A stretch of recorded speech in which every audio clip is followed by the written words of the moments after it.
This is Dr. David Howard in his teaching on Joshua through Ruth. This is session number 2, Introduction to Joshua, Part 2, Themes and Theology.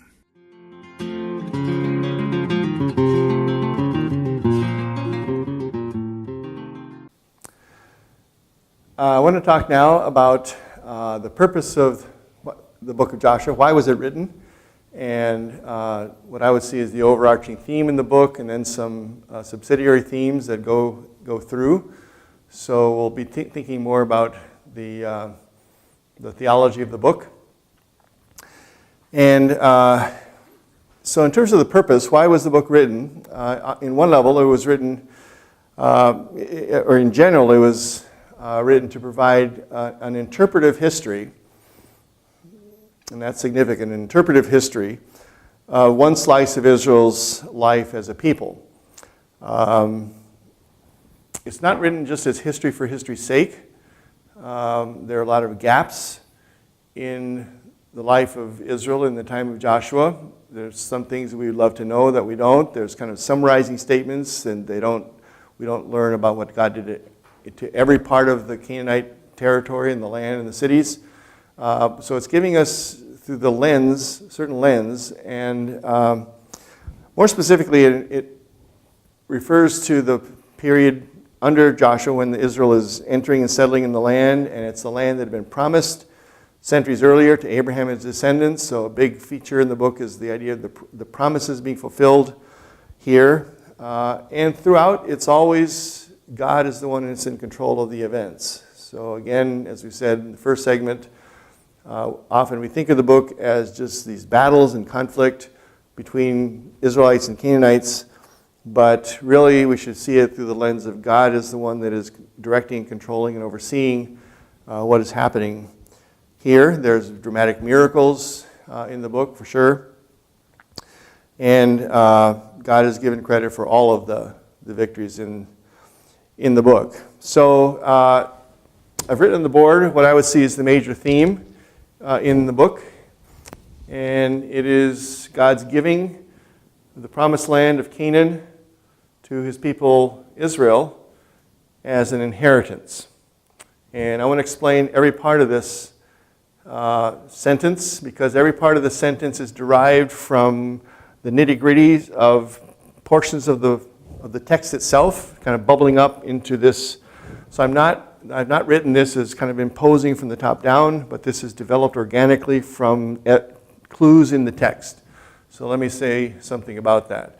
First of all, I've put God's name here because I would see God as the major actor, major character, major protagonist in the book, not Joshua or any other human character. God's the one that's doing everything in the book, essentially. And it's his gift of the land. When I first began teaching in my career, I would often try to get students I still do, try to get students to think of every book in the Bible, essentially, but in the Old Testament, my field, to think of maybe one word to characterize each book. Genesis, maybe beginnings or something. And Joshua, the word that usually came to mind was the land. And thinking of the land as the focus of a place to settle. And that's true in the book of Joshua, but it is also true that the land is seen as a gift from God's hand. And we'll see that as we go through the next segments in the book. It's God's giving of the land, and it's the land that was promised. Notice that I have not capitalized promised land. We often see that capitalized as sort of a title to a country, but it's really giving of the land that was promised years ago, way back when, to Abraham. We'll look in another segment about those promises. So the book is about fulfilling promises. And whose promises? They're God's promises. So it brings us back to God as the main actor. And of course it is the land. That's the focus of conquering the land and then settling in the land. But which land is it? It's the land of Canaan. And we sort of know that. It's pretty obvious. But I include that in my statement to remind myself that God did not change his mind in the interim. God promised Abraham the land hundreds of years earlier, And despite conflicts and so on, God didn't say, change my mind, why don't I give you the land of Ethiopia or Moab? No, it's the same land, and he followed through on that promise to give him that land. Who did he give it to? To the Israelites, of course. Who were the Israelites? They were God's people. So this emphasizes the relationship that we see over and over again in the Old Testament. I would see, we often we think of sometimes what I would call false stereotypes or false dichotomies between the Testaments. And again, I learned through godly mentors and teachers and pastors some of these dichotomies. And one was that the Old Testament God is a God of wrath, New Testament God of love.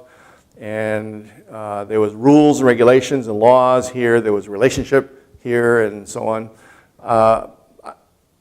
And there's reasons why people taught that and still think that today. But I would say that they're really false dichotomies. And the Old Testament God is a God of relationship. He's the one that loved his people. And so that's why I include this here, to make sure that I understand that it's the God that is loving his people, fulfilling promises.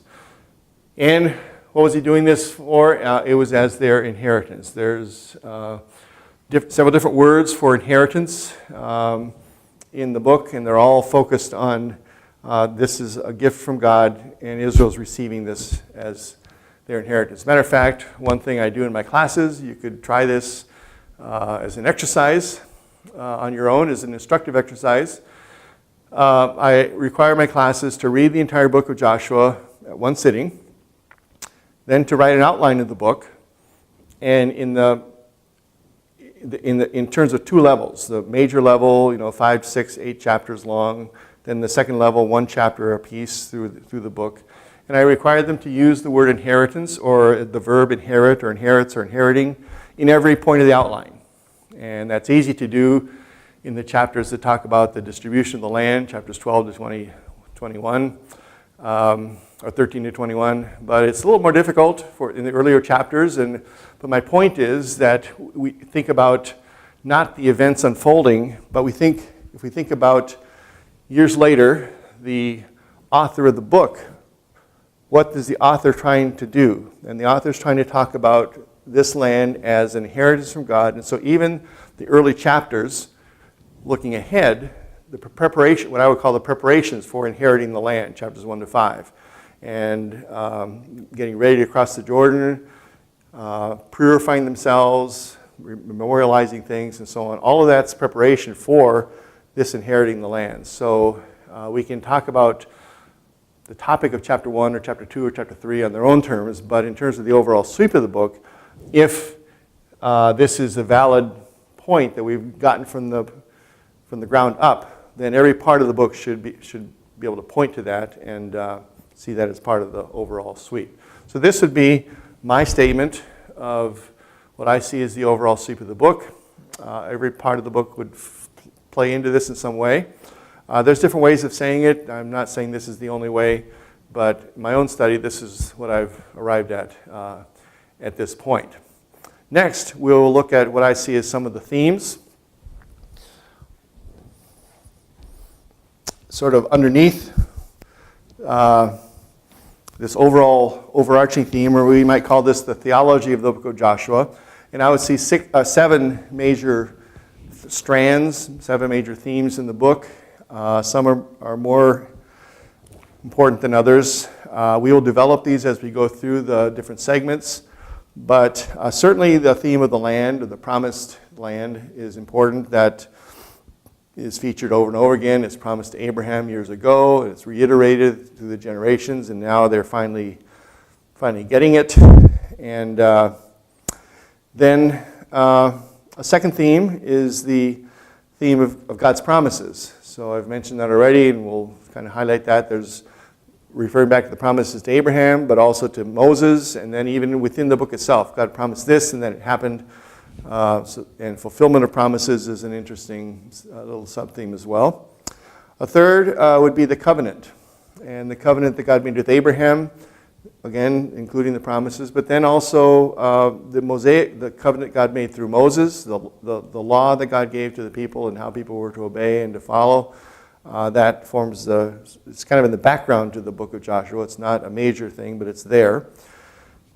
An interesting theme is, fourth one would be the theme of obedience. Think about the Israel through the time of Moses and the wilderness wanderings. Israel was to in large degree a very rebellious people. I would see the book of Numbers, for example, in the historical narrative sections where the storyline is being told. You see rebellions over and over again against the authority of Moses and Aaron and against God himself, and Moses rebelling against God and a lot of those things. So here in the book of Joshua, we see a much different picture. We see a sense of we're trying to do things differently now.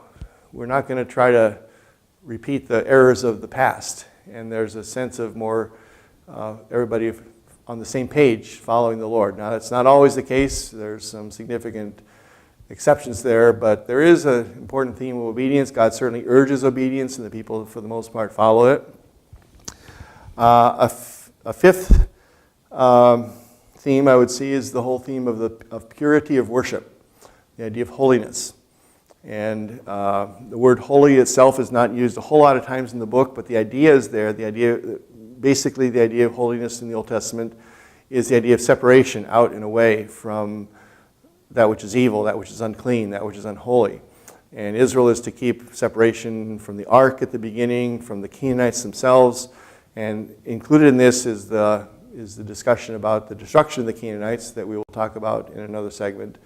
But that idea of purity of worship, that Israel is to grow up in a new place, practicing their worship of the Lord in a right way, is an important part of the book. A sixth point, I would see, sixth theme would be the theme of godly leadership.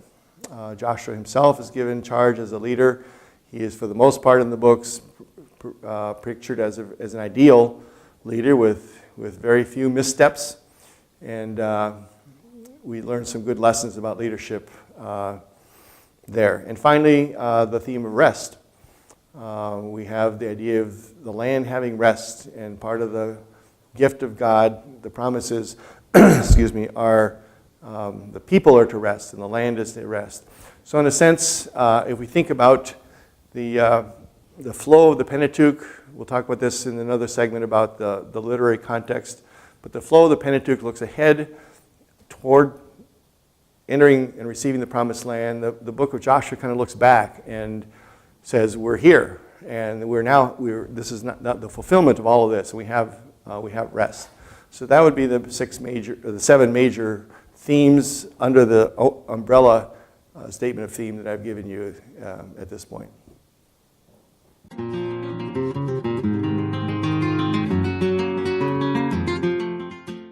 This is Dr. David Howard and his teaching on Joshua through Ruth.